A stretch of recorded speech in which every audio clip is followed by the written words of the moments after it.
ఇక శ్రీ సత్యసాయి జిల్లా గోరంట్లలోని కల్లి తండాలో జవాన్ మురళీ నాయక్ అంత్యక్రియలకు ఏర్పాట్లు చేశారు. ప్రస్తుతం భారత్ పాకిస్తాన్ మధ్య జరుగుతున్న యుద్ధంలో మురళీ నాయక్ వీరమరణం పొందారు. ఈ మేరకు అతనికి ప్రభుత్వ లాంఛనాలతో అంత్యక్రియలు ఏర్పాటు చేసేందుకు అధికారులు సిద్ధం చేశారు. సుమారు 250 మంది పోలీసుల బందోబస్తు మధ్య మురళీ నాయక్ అంత్యక్రియలు జరగనున్నాయి. అయితే గ్రామానికి వచ్చే రహదారులు చిన్నగా ఉండటంతో వీఐపీల భద్రతా దృష్ట్యా రోడ్ల వెడల్పు పనులు చేపట్టారు.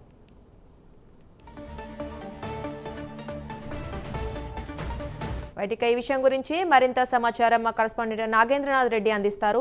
చెప్పండి నాగేంద్రనాథ్ రెడ్డి, వీరమరణం పొందిన జవాన్ మురళి అంత్యక్రియలకైతే ఏర్పాట్లు చేస్తున్నట్టుగా తెలుస్తోంది.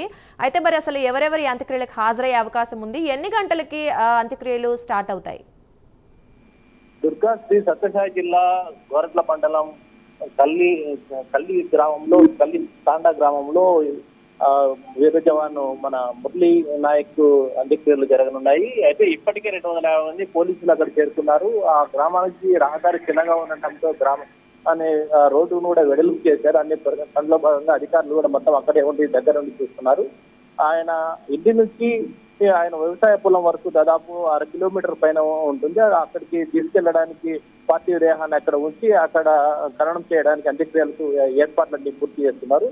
ఇవాళ సాయంత్రం గుమ్మయ్య గారిపల్లి క్రాస్ వద్ద బెంగళూరు అంతర్జాతీయ విమానాశ్రయం నుంచి అక్కడికి చేరుకుంటారు. అక్కడి నుంచి 5 కిలోమీటర్లు వాళ్ళ గ్రామానికి ఉంది. గుమ్మయ్య గారిపల్లి నుండి 5 కిలోమీటర్ దూరంలో ఉన్న కల్లి తాండాకు వాళ్ళ స్వగ్రామానికి చేరుకు పార్థివ దేహం అక్కడి వరకు ఊరేపుగా కొనసాగుతుంది. రాత్రి 8 నుంచి 8:30 గంటల వరకు కల్లి తాండాలో వీర జవాన్లు ఇంటి వద్ద వాళ్ళకు మొత్తం రెవెన్యూ అధికారులు పోలీసు అధికారుల సమక్షంలో కుటుంబ సభ్యులకు పార్థివ దేహాన్ని ఈ రోజు 8:30 లోపల ఇవ్వడం జరుగుతుంది. రేపు ఉదయం 6 నుంచి 8 గంటల మధ్య పలువురు శ్రద్ధాంజలి ఘటిస్తారు. 8 నుంచి 9 గంటల మధ్యలో కుటుంబ సాంప్రదాయ రీతిలో అక్కడ మొత్తం కార్యక్రమాలు నిర్వహిస్తారు. 9 నుంచి 9:30 గంటల వరకు సైనిక కార్యక్రమాలు నిర్వహిస్తారు. 9:30 నుంచి 10 గంటల వరకు ప్రజాప్రతినిధులు ముఖ్య అధికారులు శ్రద్ధాంజలి ఘటిస్తారు. 10 నుంచి ఈ అంత్యక్రియలు ఊరేగింపు కొనసాగడం జరుగుతుంది.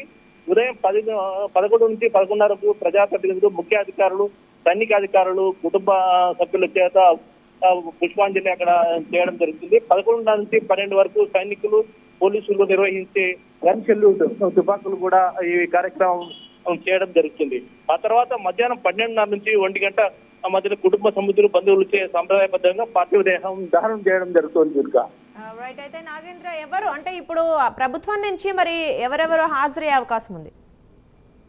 ప్రభుత్వం నుంచి మంత్రులు సత్యకుమార్ యాదవ్ అలాగే సవిత హాజరవుతారనేసి చెప్తున్నారు. స్థానికంగా జిల్లాకు సంబంధించినటువంటి మంత్రులు అలాగే మహారాష్ట్ర సీఎం కూడా ఇవాళ వస్తారనేసి చెప్పడం జరిగింది. ఆయన ప్రోగ్రామ్ క్యాన్సిల్ అయినట్టు కూడా సమాచారం అందుతుంది. అయితే రేపు మాత్రం సత్యకుమార్ యాదవ్ సవిత వారి సమక్షంలోనే ఈ పార్థివ దేహము అధికారులు అంటే జిల్లాకు సంబంధించిన ఎమ్మెల్యేలు కూడా ఉమ్మడి జిల్లాకు సంబంధించిన ఎమ్మెల్యేలు కూడా హాజరయ్యే అవకాశం ఉంది.